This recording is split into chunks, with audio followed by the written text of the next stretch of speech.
BJP, NDA എല്ലാ മതവും എല്ലാ വിശ്വാസികളും ബഹുമാനിക്കുന്ന പാർട്ടിയാണ്.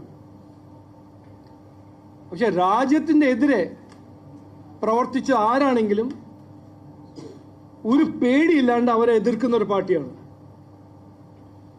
അപ്പോൾ നൈജീരിയയിലെ ക്രിസ്ത്യൻസിനെ കൊല്ലുന്ന തീവ്രവാദിയാണെങ്കിൽ ഞങ്ങളത് പറയും.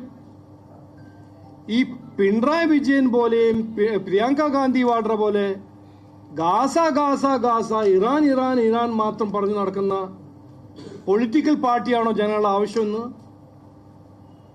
BJP പോലെ ഒരു പാർട്ടിയാണോ ആവശ്യം? ഇത് ചിന്തിക്കേണ്ട ഒരു ഇഷ്യൂ ആണ്. എന്തുകൊണ്ട് പ്രിയങ്ക ഗാന്ധി വാഡ്ര ഗാസ ഗാസ എന്ന് പറയുമ്പോൾ സിറിയയിൽ കൊല്ലപ്പെടുന്ന ക്രിസ്ത്യൻസിനെ കുറിച്ചൊന്നും പറയുന്നില്ല?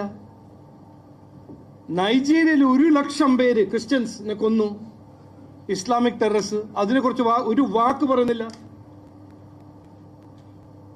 ബഹ്റൈനും കുവൈറ്റും സൗദി അറേബ്യയിലും ഖട്ടാറിലും ഈ കഴിഞ്ഞ 4-5 ദിവസം നടന്ന ആക്രമണം, അതിനെക്കുറിച്ച് എന്തുകൊണ്ട് പറയുന്നില്ല, സംസാരിക്കുന്നില്ല?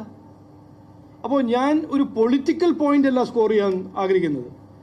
ഈ വരാൻ പോകുന്ന തെരഞ്ഞെടുപ്പിന്റെ ഭാഗമായി ഇതിനെക്കുറിച്ചൊന്ന് ചർച്ച